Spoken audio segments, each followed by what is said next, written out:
¿No te parece evidente que Sumar de Yolanda Díaz no es más que un partido populista? No sé qué sea. No sé qué sea, porque Yolanda es comunista. No estoy hablando así como se hace para insultar a todo el mundo siendo comunista, como hace Donald Trump. No, ella es del Partido Comunista. Ella, un par de años antes de que entrara al gobierno, hizo un encendido prólogo que ya leí del Manifiesto Comunista de Marx y Engels, una reedición que hicieron como si hicieran falta, pero hay miles de ediciones. Eh, no sé qué pretende o por dónde va. Lo que sí sé es que Yolanda Díaz es enormemente hábil porque le comió la tostada a Pablo Iglesias, pero vamos, le levantó la canasta del dinero, la cesta de las monedas y lo dejó así en las puras definiciones y el puño en alto. Se lo comió,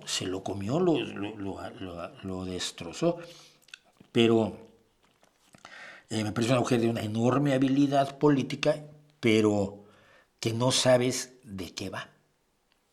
Entonces, ¿es comunista? Bueno, si es comunista, esto es muy sencillo, ya promueve la lucha de clases y el establecimiento de un Estado socialista al estilo marxista, o sea, un Estado marxista, donde toda la producción sea controlada por el Estado, se socialicen los medios de producción y se establezca una dictadura de partido único, la dictadura del proletariado, de aquí a que llegue el comunismo, que será, por supuesto, el milenio, el regreso de Cristo o la llegada de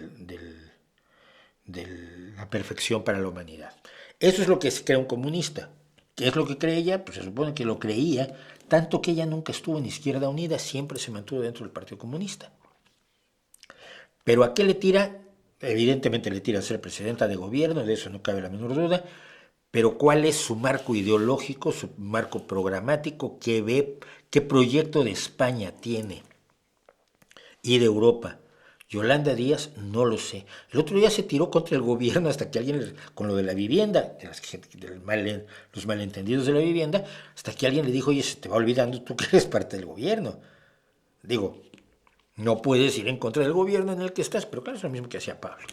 Así que no sé, obviamente el populismo es uno de los elementos que utiliza esta izquierda ahora, pero no tengo claridad respecto a lo que piensa. A lo mejor es genial y se ha vuelto socialdemócrata y tiene una visión centrada y razonable y un proyecto de nación maravilloso que podría hasta convencerme a mí, si me deja verlo.